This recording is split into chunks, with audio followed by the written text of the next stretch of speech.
I used to be someone who got pushed around without even realizing it.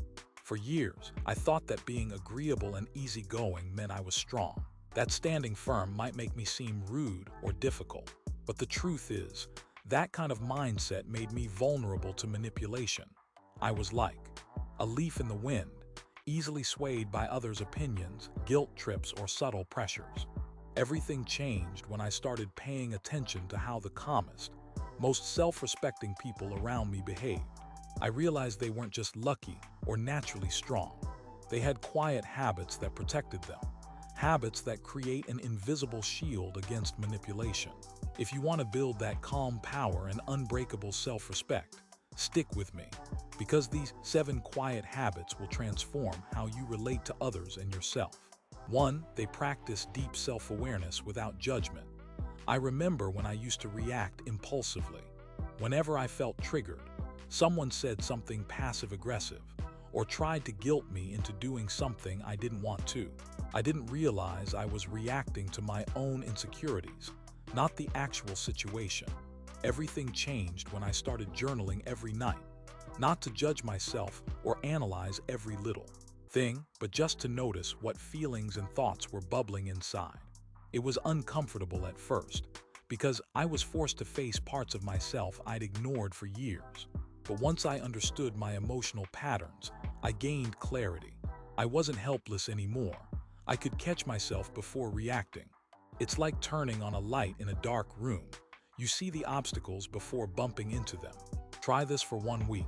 At the end of each day, jot down moments when you felt strong or weak emotionally. See if you notice any patterns, and just observe with kindness. 2. They master the art of saying no without explanations. I used to think that every time I said no, I had to justify myself, soften the refusal, or keep saying yes to avoid conflict. But once I saw how draining and disrespectful that was to me, everything shifted. A friend invited me to something I knew I didn't want to go to, and the moment I said no and stopped talking, I felt this quiet power wash over me. It was strange at first. I was bracing for pushback or guilt, but surprisingly nothing happened. The crazy part is, practicing this made people respect my boundaries more, not less. It's like planting a fence around your yard. The clearer it is, the less chance of unwanted visitors. Start small. Say no clearly and kindly once today without giving reasons. You'll be surprised by how much peace you gain. 3. They listen more than they speak, especially when emotions run high. I used to blurt out whatever I felt in the heat of the moment, convinced that my truth was the most important thing at any time. But I learned the hard way that many arguments escalated because no one was really listening. That's when I discovered the power of calm listening, the kind where you focus fully on the other person, even if you disagree. It's not about agreeing or shutting down your own voice. It's about creating a space where emotions cool off and real understanding can happen. The result was astonishing. Fewer fights, more clarity, and my own mind felt calmer. It's like putting a mirror in front of someone. When they feel seen, their defensive walls come down. Try this next time you feel triggered. Hold your response for a few seconds and ask, what are they really trying to say, instead of reacting immediately. 4. They detach their self-worth from others' opinions. I used to obsess over what others thought of me. Social media likes, compliments, criticisms, anything really. My self-esteem was like a roller coaster, climbing and dropping based on external feedback. The moment that changed everything was when I started reminding myself that my worth isn't tied to anyone else's approval. It wasn't easy. Old habits die hard. But gradually, I felt this quiet confidence growing inside. It's like learning to swim in a pool without walls. You trust yourself to stay afloat, no matter what currents come your way. If this resonates, start today by affirming quietly to yourself, my value is inherent, not earned. Say it until you believe it. 5. They cultivate patience before making decisions or responding. I used to rush into decisions because I feared missing out or wanted to prove I was decisive. That often led me into traps where others took advantage of my impatience. But once I made a habit of pausing, taking deep breaths, counting to 10, then asking myself if this choice aligns with my true values. The quality of my decisions skyrocketed. That was huge because manipulation often thrives in rushed, emotional moments. Giving myself that buffer was like installing a safety net under a tightrope walker.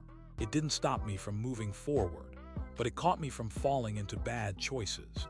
Try this next time you face pressure. Give yourself at least 10 minutes before agreeing or reacting, even if it's just silently breathing. 6. They keep their inner dialogue kind and firm. Early on, I didn't realize how harsh I was to myself. That voice that said, "You're not enough," or "You messed up again," was loud and constant. That negative self-talk made me vulnerable to external manipulation, because if I didn't respect myself, neither would others. The turning point was when I started practicing self-compassion daily. Not just affirmations, but real, gently firm words like a close friend would say. It was awkward at first, but over time, a sense of calm power grew inside me. It's like having an inner coach cheering you on instead of a cruel critic tearing you down. Start by catching yourself during negative self-talk and replacing that thought with a kinder but truthful alternative. 7. They choose their battles consciously. I used to engage in every conflict thinking silence meant weakness. That led me to exhaust myself emotionally, getting tangled in drama and people's agendas. When I realized that not every fight deserves my energy, everything shifted. Now I ask myself, is this worth my time? Does standing up now protect my peace or just feed anxiety? Making that choice isn't about hiding or detaching from problems. It's about protecting my calm and dignity. It's like carrying a shield and deciding when to raise it. Not swinging randomly, but using strength intentionally. Try this now. Next time you want to push back or argue, pause and ask, will this battle bring me closer to inner peace or distance me from it? The changes these 7 habits brought to me weren't overnight miracles, but steady growth, like a tree rooting deeper each season. I went from being someone who felt controlled by others to a person who holds calm power and unbreakable self-respect, and that made all the difference. If you resonate with any of these, choose the one that speaks to you most and start today. Remember, it's not about perfection. It's about consistency and kindness with yourself. What habit do you think would help you the most right now? Drop a comment, I'd love to hear. And if you found this helpful, please like and subscribe so we can navigate this journey together.